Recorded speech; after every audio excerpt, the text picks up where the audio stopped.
Assalamualaikum warahmatullahi wabarakatuh.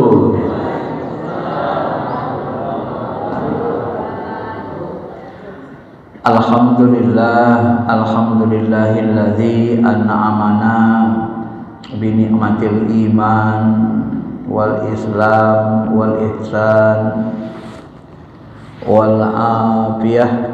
Asyhadu an la ilaha illallah wahdahu la syarikalah wa asyhadu anna Muhammadan abduhu wa rasuluhu alladzi la nabiyya ba'dah. Allahumma shalli ala habibina syafi'ina wa maulana Muhammadin wa ala alihi wa sahbihi ajma'in, amma ba'd. Bapak Ibu yang dirahmati Allah Subhanahu wa taala, yang lalu kita sudah mengkaji pengantar tentang sunnah ini. Sunnah dalam perspektif ilmu hadis, perkataan, perbuatan, dan takrir Nabi atau sifatnya juga termasuk. Sedangkan dalam ilmu usul fikih, perkataan, perbuatan Nabi ini harus mengandung perintah atau larangan.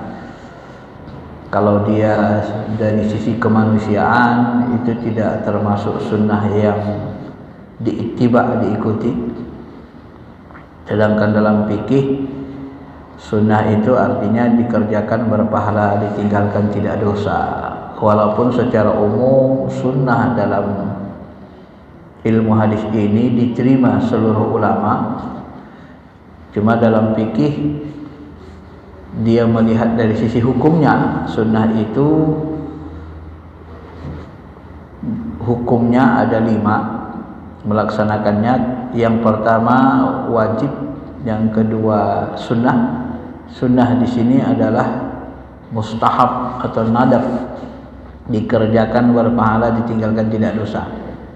Sedangkan sunnah dalam ilmu hadis ini perkataan, perbuatan. Jadi sunnah Nabi ini hukum melaksanakannya ada 5 secara fikih, sehingga sunnah di sini berbeda dengan sunnah yang di sini, gitu ya.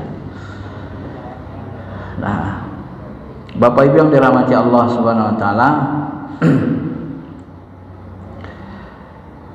sebagaimana kita jelaskan yang lalu bahwa kita mengkaji sunnah ini tentu nanti lawannya dalam ilmu hadis bid'ah. Supaya apa kita mengkaji, paham kita ilmunya, sehingga kita tidak tersesat, tidak gampang menyesatkan, dan juga tidak tersesat, gitu kan. Kenapa? Karena ilmu itu sifatnya cahaya. Cahaya itu sifatnya menerangi, memberi petunjuk. Orang yang tersesat itu sebenarnya dia tidak punya cahaya, tidak punya petunjuk, atau tidak punya ilmu tentang itu. Karena itulah Allah mengatakan, wala taqfu ma laisa laka bihi ilmin. Jangan kamu ikuti sesuatu yang kamu tidak punya ilmu, ya. Maka segala sesuatu itu dilakukan, dikerjakan, diamalkan berdasarkan ilmu. Tidak boleh kita sebenarnya ikut-ikutan. Kalau nggak tahu, nggak paham, nggak detail ilmunya, udah diam aja. Ngapain ikut-ikutan bertengkar? Orang bukan ulama kok. Kita sadar kapasitas kita tidak ulama, tak paham ilmu agama yang banyak. Lalu kita merasa ahli hukum, kita hakimi orang lain. Wah, itu ustadz itu, lama itu, bid'ah, sesat itu. Padahal kita sadar kapasitas kita tidak mencukupi untuk menghakimi orang. Ini yang nggak boleh, ya. Nah, kalau lebih baik kita diam daripada menghukumi orang lain dengan bighairi ilmin, dengan tanpa ilmu. Bapak Ibu yang dirahmati Allah Subhanahu wa taala, maka di dalam buku Sunnah Bid'ah ini yang saya sebutkan bulan lalu, alhamdulillah sudah dicetak, ya, sudah terbit. Tapi yang dikirim ke saya masih belum banyak. Saya mintanya beberapa, mungkin ada 30-an, ya. Dan insya Allah nanti sebelum Ramadan sudah selesai semua cetakannya. Nah, ini bahasan sunnah Nabi ini, bid'ah ini sangat banyak ya. Kita sudah membahas sunnah menurut ulama, menurut bahasa ulama hadis, fikih, usul fikih. Nah, di halaman 10 ini ada saya sebut sunnah menurut ulama salafi atau akidah salaf. Salah satu perbedaan kita dengan salafi ini, Bapak Ibu yang dirahmati Allah, salafi membuat sunnah, definisi sunnah itu ya, definisinya agak berbeda ya, agak berbeda dengan ulama ahlu sunnah. Kenapa kita bedakan antara salafi dengan ahlu sunnah? Karena memang berbeda mereka dari kebanyakan ahlu sunnah begitu. Walaupun mereka menyebut dirinya ahlu sunnah ya.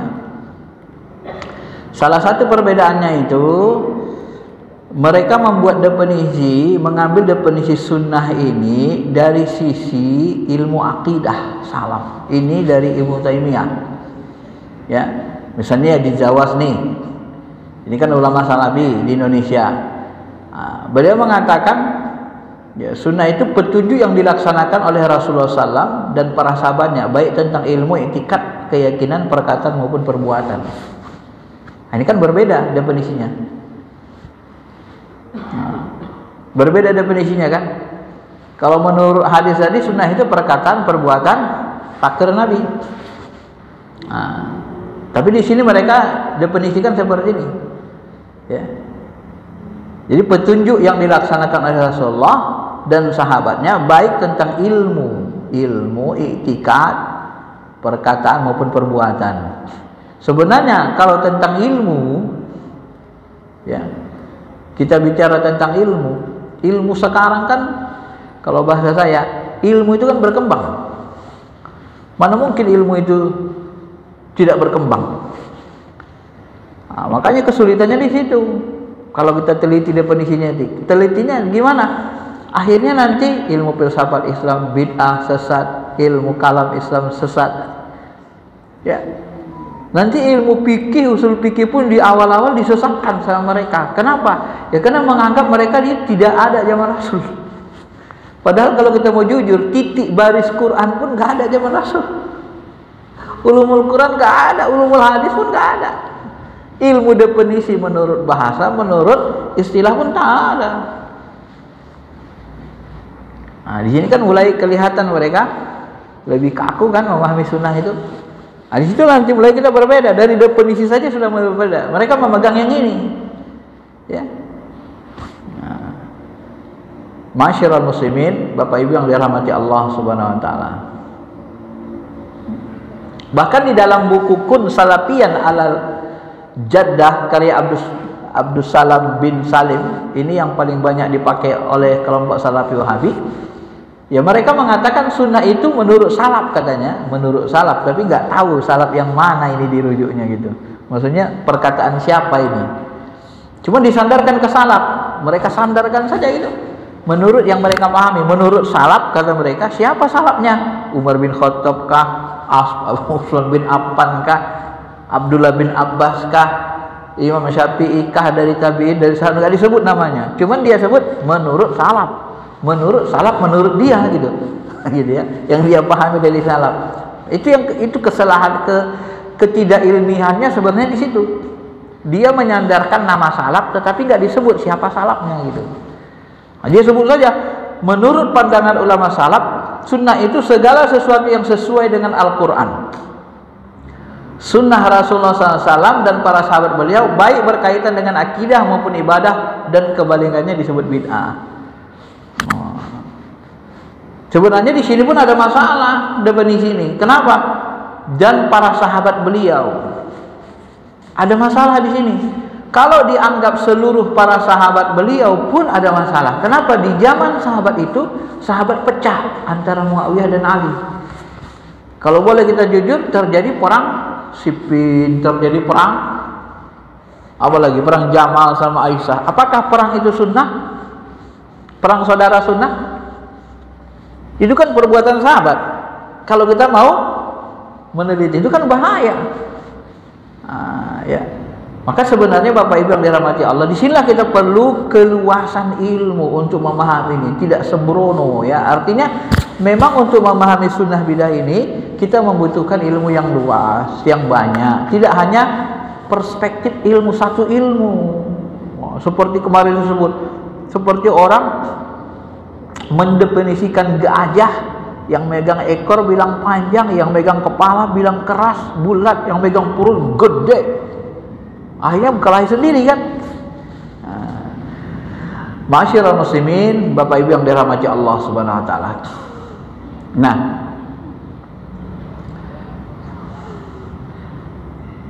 salah satu rujukan dari Salafi memahami sunnah ini diambil dari salah satu definisi yang diambil Ibnu Taimiyah, yang penjelasan Ibnu Taimiyah. Salah satu saja, tidak seluruhnya. Karena Ibnu Taimiyah pun sebenarnya menyetujui sunnah itu perkataan, perbuatan, dan takrir Nabi. Ya. Sebagian mereka menganggap bahwa perkataan, perbuatan, takrir Nabi itu sebenarnya definisi ahli hadis, ahli fikih, usul fikih itu tuh kurang luas katanya. Tidak mencakup seluruhnya. Padahal sebenarnya kalau kita jujur, kata-kata Nabi, perbuatan Nabi, takrir Nabi itu mencakup semua kan. Kata-kata Nabi ada tentang akidah, tentang ibadah, tentang muamalat, udah mencakup semua itu. Nah, ma'asyiral muslimin, Bapak Ibu yang dirahmati Allah Subhanahu wa taala. Ya. Ini bahasanya banyak sekali sebenarnya. Kita mengambil beberapa yang penting. Nah, jadi kalau dari sisi ilmu akidah salafi di situ, maka nanti mulailah nanti perbedaannya di situ ya. Maka jenis sunnah ini banyak kan, bisa perkataan, perbuatan, takrir, bisa hamiah, cita-cita Nabi. Kalau dilihat dari sisi isi muatannya, kalau jenisnya perkataan, perbuatan, kalau isinya banyak akidah, akhlak, ibadah, muamalah, munakat, biasa. Nah, dari sisi yang lainnya juga sunnah Nabi itu, yang disampaikan Nabi itu, kata-kata Nabi itu, perbuatan Nabi itu ada yang bersifat wahyu, ya. Ada yang bersifat ilmu kenabian. Bersifat wahyu itu macam mana? Ya, Al-Quran yang disampaikan Nabi itu wahyu. Lalu sunnah-sunnah yang dilakukan Nabi tak ada teguran dari Allah, itu dianggap wahyu. Namanya wahyu takriri, kecuali yang terbit dari sisi kemanusiaan. Maka nanti sebenarnya sebagian tokoh besar Salafi pun mereka mengakui bahwa pakai sorban itu tidak sunnah, itu budaya Arab kata mereka. Padahal pakai sorban perbuatan Nabi. Cuma mereka tidak sunnah. Tidak sunnah maksudnya apa? Ya tidak wajib diikuti, tidak dianjurkan diikuti. Kenapa? Karena itu budaya. Mereka pun mengakui sebenarnya gitu kan. Ada dari sunnah itu yang tak wajib. Tapi nanti dari penjabarannya terjadi lagi perbedaan-perbedaan ya. Ilmu kenabian itu seperti ini. Misalnya Nabi mengatakan, kelak akan datang di akhir zaman Dajjal. Nanti Nabi Khidir hadir bertempur sama Dajjal. Ya. Datang akan muncul nanti Imam Mahdi, tanda kiamat itu nanti begini-begini. Dalam Quran, kalau Bapak cari dalam Quran kata-kata Dajjal, itu nggak ketemu. Turunnya Dajjal, coba cari dalam Quran, nggak ada. Itu dari mana Nabi tahu? Itulah namanya nubuah, kata Imam Al-Ghazali. Nubuah itu ilmu kenabian. Ya, sayati zamanun, akan datang zamannya begini-begini. Pengetahuan Nabi tentang masa depan. Nanti orang ini akan mati su'ul khotimah. Kaget sahabat, diteliti, dia berperang. Sahabat mengira dia mati syahid. Begitu dia terluka parah dalam peperangan itu, dia nggak sanggup, nggak kuat nahan, dibunuhnya dirinya. Ternyata orang yang disebut mati su'ul khotimah itu, dia matinya bunuh diri. Nggak kuat nahan sakit, penderitaan, luka, dia bunuh diri. Nah, itu pengetahuan Nabi, itu namanya nubuah. Pengetahuan Nabi tentang seseorang. Ya, pengetahuan Nabi tentang masa depan, itu nubuah yang tak ada dalam Quran. Kemudian ada juga namanya ijtihad Nabi. Ijtihad itu Nabi pakai ro'yunya. Nah, kalau ijtihad pakai ro'yu, Nabi tidak berdasarkan wahyu, kadang-kadang mau salah, Pak. Ya. Misalnya Nabi mengatakan, kalau di dalam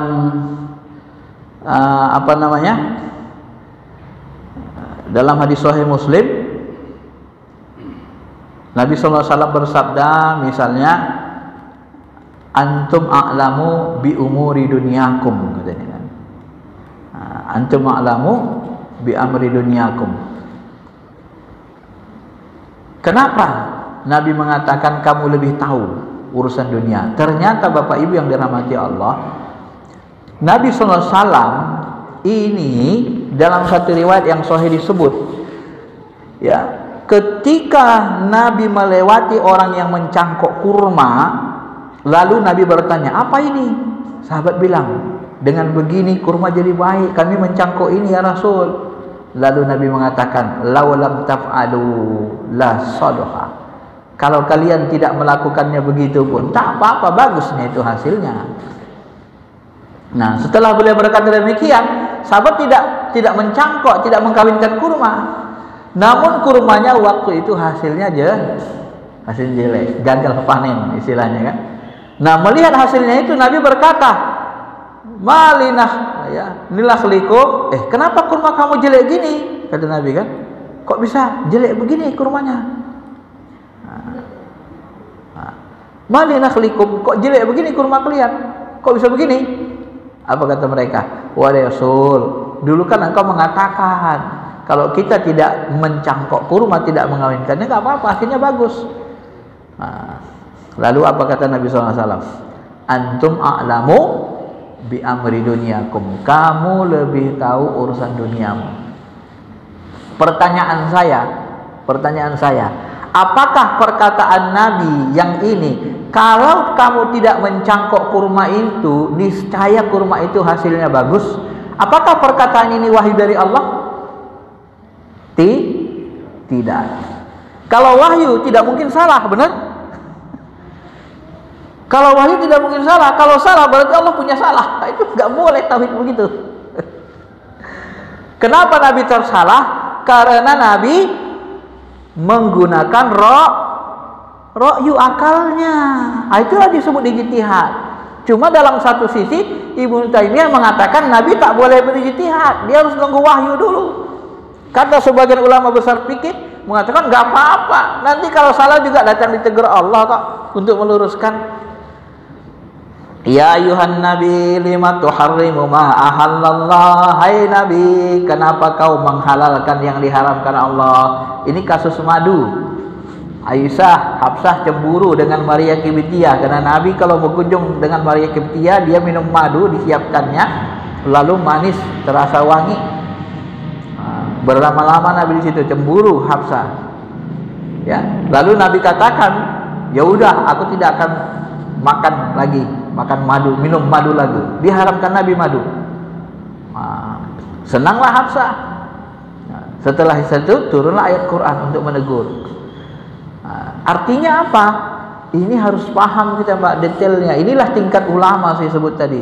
Jadi tidak semua sunnah itu gimana kita sebut dia, ada sisi kemanusiaan Nabi gitu ya. Maka tidak perlu kita menyembah Nabi. Disitulah beda Quran dengan Nabi. Bedanya apa?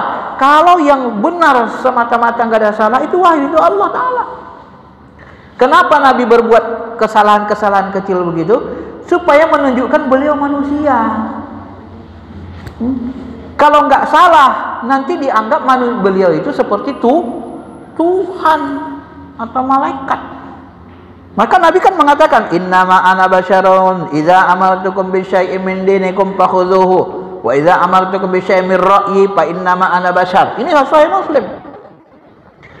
Ketahuilah bahwa aku manusia seperti kalian. Apabila aku memerintahkan kalian tentang agamamu, maksudnya tentang agama ini berdasarkan wahyu, ambillah. Tapi kalau aku memerintahkan kalian mirra'i, dari ra'yuku, pemikiranku, akalku, fa innama ana basyar, aku itu manusia biasa seperti kalian. Analisis akal itu. Nah, inilah menyebabkan kita tidak boleh mentuhankan Nabi, sekalipun Nabi Muhammad. Ya.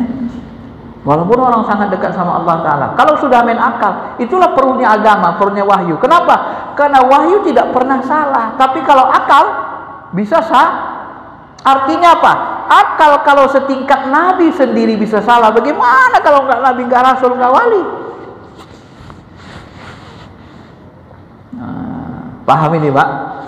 Paham? Ini kajian apanya ini? Kajian halusnya ini Pak.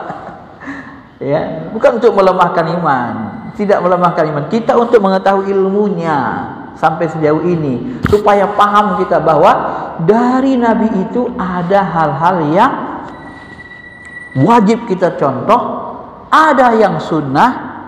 Ya, jangan kita anggap kayak orang sebelah itu kadang semuanya wajib dicontohin. Contoh mana bisa wajib? Ini aja nggak boleh dicontoh kan? Kita haramkan madu kayak Nabi, boleh nggak kita mengharamkan madu? Ya nggak boleh. Apakah Nabi pernah mengharamkan madu? Pernah. Itu nggak boleh. Artinya ada sunnah Nabi itu yang tidak boleh diikuti. Nah, Nabi sendiri kadang tersalah kalau menggunakan ra'yu, ya. Masyiral muslimin, Bapak Ibu yang dirahmati Allah Subhanahu wa taala. Ya. Maka nanti ada dari Nabi SAW itu yang muncul. Tadi kan ada wahyu, ada ilmu kenabian, ada budaya. Nah, yang budaya ini yang disebut nanti yang seperti tadi serban, ya.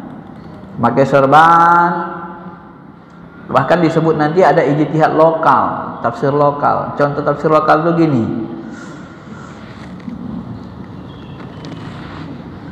Misalnya kemarin kita sebut wa'idul lahum mastata'tum min quwwah. Persiapkanlah segala kekuatan yang kamu punya. Wa biribatil khair. Kuda-kuda yang ditambat. Nah, ketika sahabat bertanya, "Ya Rasul, apa yang dimaksud dengan kuwah di sini?" Kuwah di sini adalah memanah.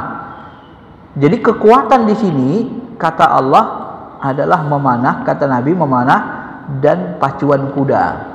Jadi kalau perang siapkanlah kekuatan memanah dan pacuan kuda.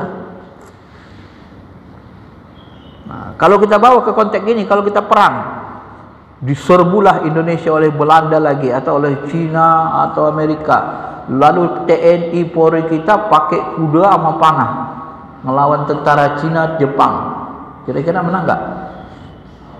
Hah? Benar nggak itu?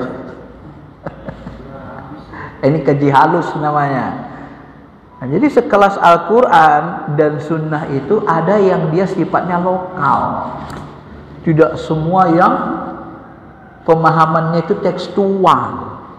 Tidak semua bisa kita pahami tekstual begitu. Kalau terlalu tekstual pun itu nanti merusak agama kita, Bapak Ibu. Makanya itu di tengah itu, ya. Nggak boleh liberal, nggak boleh terlalu tekstual, kaku. Kita di tengah, mutawasitah. Maka agama Islam itu agama tawazun, keseimbangan, mutawasitah. Tidak kaku, streng, tidak juga liberal. Kalau liberal kan agak gila juga, Pak. Contoh pendapat orang liberal itu, oh Al-Quran ini udah ketinggalan zaman. Masa bicara kuda sama bicara panah? Itu kan zaman dulu.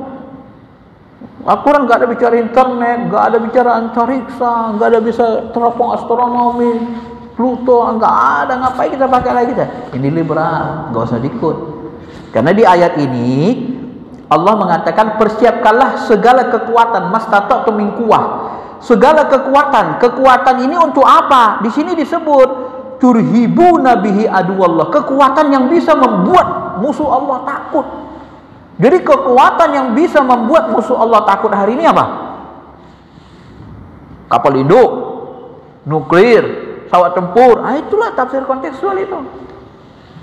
Nah, makanya kalau dalam usul fikih inilah namanya mengambil maghza, makna ayat. Tafsir kontekstual dalam ilmu tafsir mengambil maghza, mengambil isi muatan ayat atau hadis. Kalau dalam ilmu usul fikih, kalau dalam tafsir namanya tafsir kontekstual.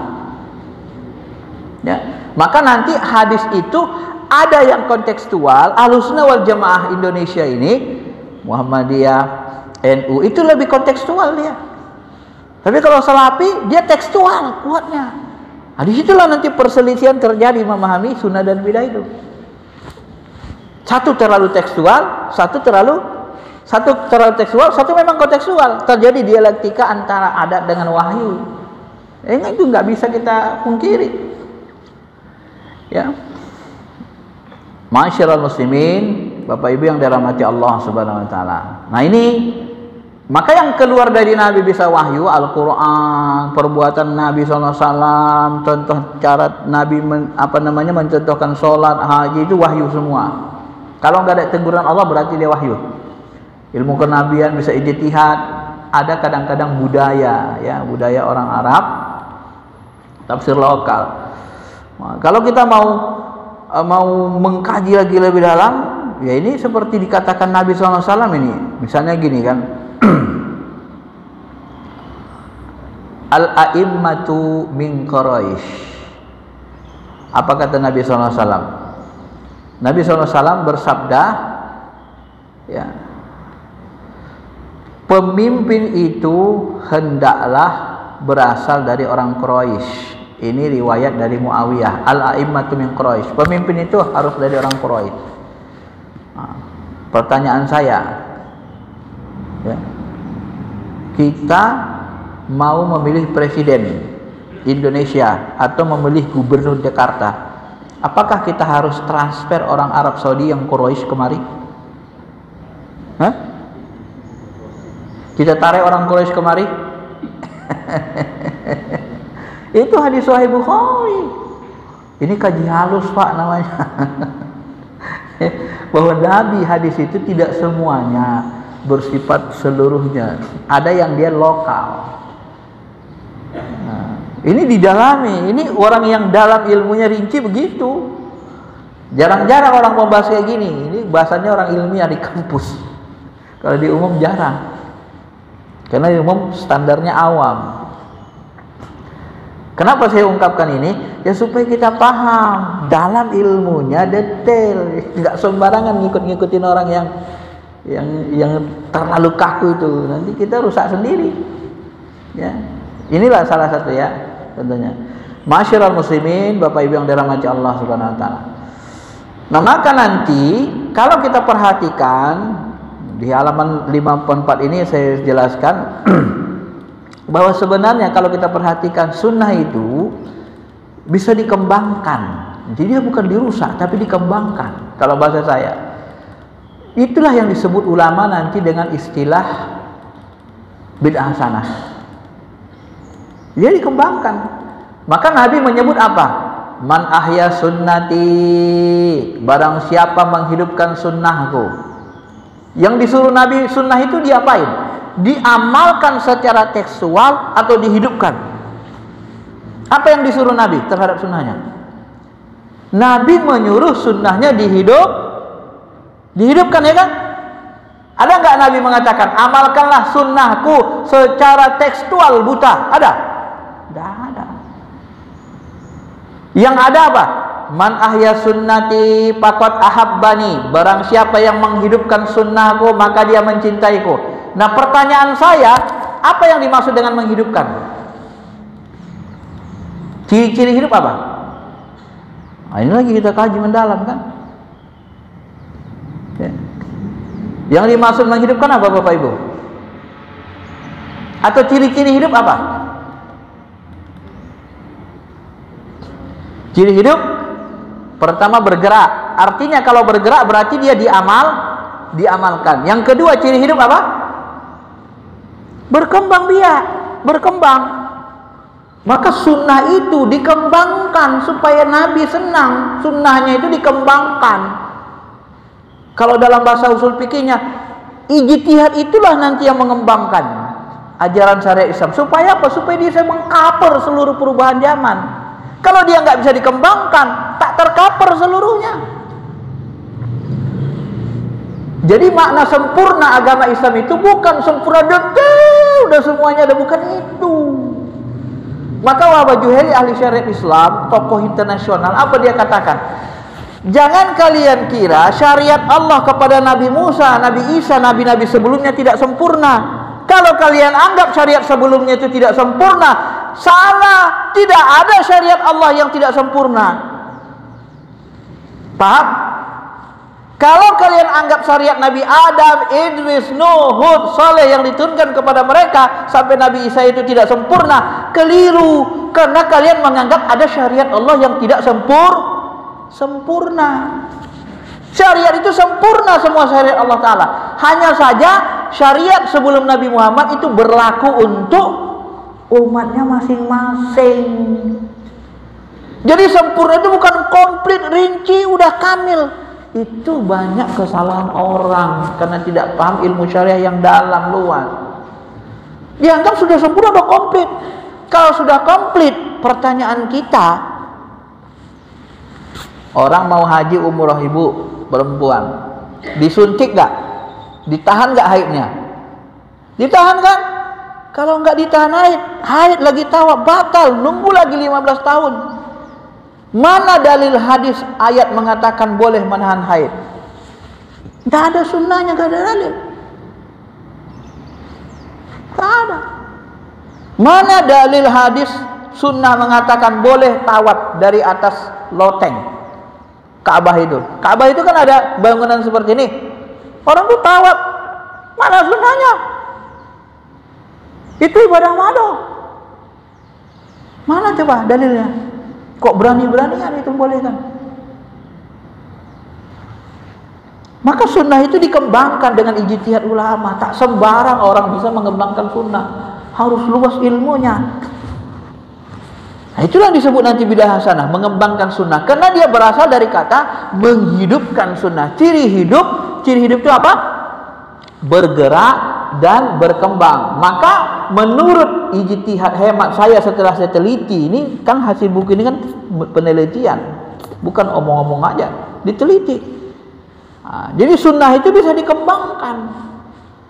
Maka Nabi menyuruh kita menghidupkan sunnah. Menghidupkan itu apa? Amalkan, gerakkan, dia bergerak, sunnah itu diamalkan. Kemudian ciri hidup itu kembang. Maka kembangkan sunnah itu. Lampu merah itu kita anggap sunnah. Kenapa? Karena kalau nggak ada lampu merah orang nggak teratur, bisa tabrakan kan? Maka orang yang baru belajar agama dulu dianggap ada itu ustadz besar. Dia kira dulu waktu belajar agama di awal-awal dianggap lampu merah itu bid'ah, nggak patuh dia sama lampu merah. Bapak bisa bayangkan kalau orang nggak patuh lampu merah, ya apa yang terjadi coba? Apa yang terjadi? Kacau. Ada nggak masa Nabi? Nggak ada. Dikerjakan berpahala nggak? Berhenti lampu merah? Berpahala. Nah kalau berpahala kan sunnah kan? Dikerjakan berpahala, ditinggalkan tidak Kalau ditinggalkan berdosa, buat macet, buat orang susah, jadi wajib. Ah, itulah pengembangan sunnah, itulah bid'ah hasanah. Tapi bid'ah hasanah dalam bidang muamalat. Maka saya sering katakan, kalau Nabi hidup hari ini, tinggallah Nabi di komplek ini misalnya, hidup masih beliau, masih ada hari ini. Kira-kira apalah yang dilakukan beliau kalau jumpa lampu merah?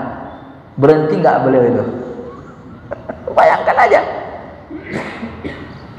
Nah, kalau bahasa saya, Nabi sendiri kalau hidup hari ini akan terjadi banyak sunnah-sunnah yang berkembang. Cuma yang memahami sunnah ini orang yang hidup di tanah Arab, Madinah, yang tandus, yang kondisinya tidak berkembang, maka pikirannya tidak berkembang. Mohon maaf. Maka mohon maaf kalau saya katakan setelah zaman Nabi dan sahabat, tabi'in besar itu nggak ada dari Mekah Madinah, ahli-ahli ilmu yang hebat. Susah nyarinya, cuma Imam Malik doang. Imam Hanafi dari Iran, Malik Madinah, cuma satu ini. Imam Syafi'i Mesir, Baghdad, ya dari Palestina. Imam Ahmad bin Hanbal dari Iran. Imam Bukhari dari Bukhara, dekat dari Persia. Muslim sama, Iran juga.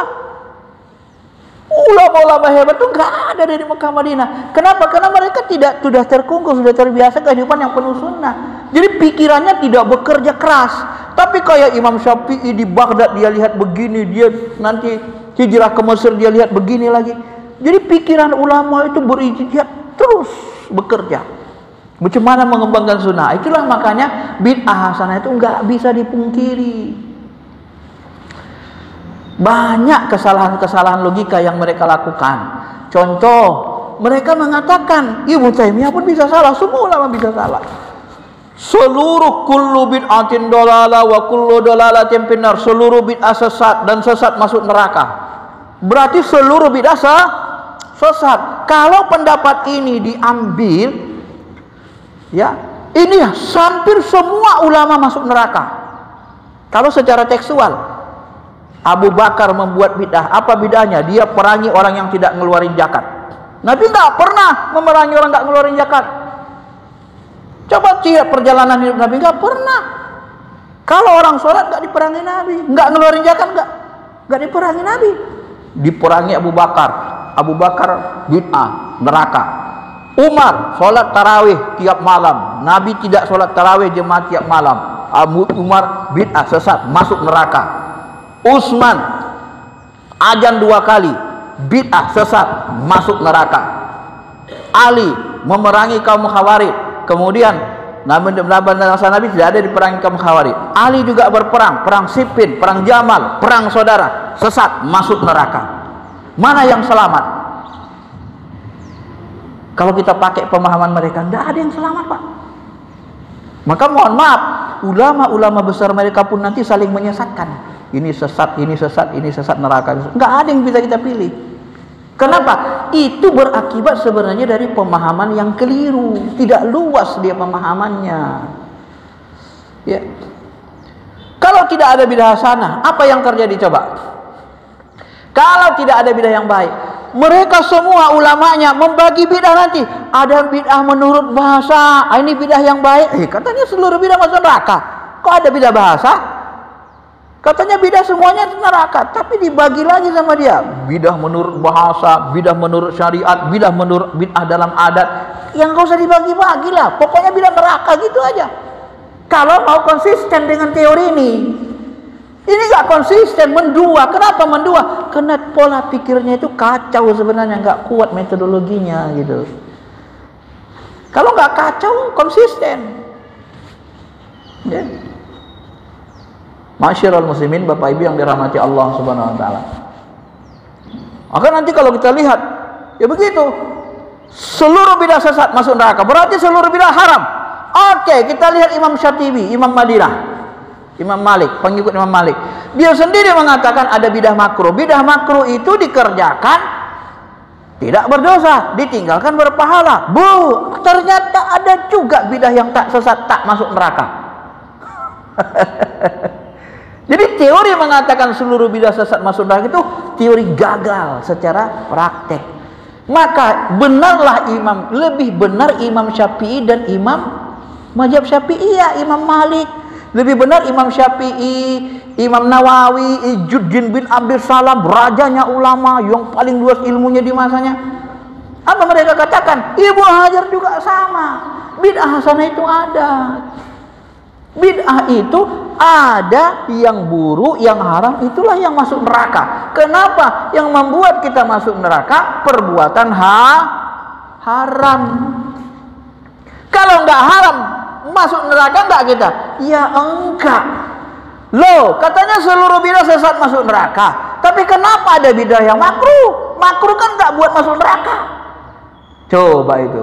Bener enggak pikirannya, logikanya? Kacau kan? Nah, kalau orang berilmu ngerti dia kacau itu. Terjadi bentrokan. Makanya mereka enggak bisa duduk keilmuannya, bentrok terus. Kalau Ahlussunnah wal Jamaah bidah hasanah itu ada. Bagaimana mengukurnya? Ukur dengan kaidah. Kalau dia menyentuh kaidah haram, bidah haram sesat neraka. Kalau menyentuh kaidah sunnah, membukukan Quran wajib, memberi titik baris Quran, mencetak Quran, itu bidah. Ya. Sholat sunnah sebelum Jumat, nggak ada zaman Nabi, dilakukan ulama sekarang, itu bidah. Tapi bukan bidah sesat. Kenapa muncul sholat sunnah sebelum Jumat? Kenapa? Kenapa muncul? Mana dalil ayatnya? Enggak ada. Hadisnya? Enggak ada. Lalu kenapa muncul? Dari dalil qiyas. Karena dalil itu bukan hanya Al-Quran dan Sunnah saja. Qiyas. Dari mana kok bisa dalil qiyas, Ustaz? Bapak Ibu, ketika laki-laki sholat Jumat ke masjid, dia sholat zuhur lagi di rumah enggak? Tidak. Oke, berarti Jumat menggantikan sholat zuhur. Oke? Nah, sholat zuhur ada enggak qobliyahnya? Sholat sunnah qobliyahnya? Ada. Karena sholat Jumat ada qobliyahnya, karena sholat zuhur ada qobliyahnya, maka karena Jumat menggantikan zuhur, diadakanlah sholat sunnah sebelum Jumat supaya fadilahnya tidak hilang. Dan memang ada hadis secara umum sebelum sholat wajib ada sejenis invitation, pembukaan supaya kita khusyuk sholat wajib, sholat sunnah dulu. Maka tidak ada orang meributkan, ulama-ulama harus wal jamaah meributkan sholat sunnah sebelum walaupun tidak ada dalilnya dari Quran hadis, tapi dalilnya qiyas. Bid'ah nggak itu? Bid'ah. Tapi bid'ah hasanah. Ya. Itu pembukanya. Jadi luas sekali ilmunya nih ya, karena ini berdasarkan penelitian. Baik, saya kira itu saja dulu karena waktunya tidak mencukupi. Membahas materi sebanyak ini tidak bisa selesai dalam 1 jam 2 jam. Silakan kalau ada yang mau bertanya, Bu.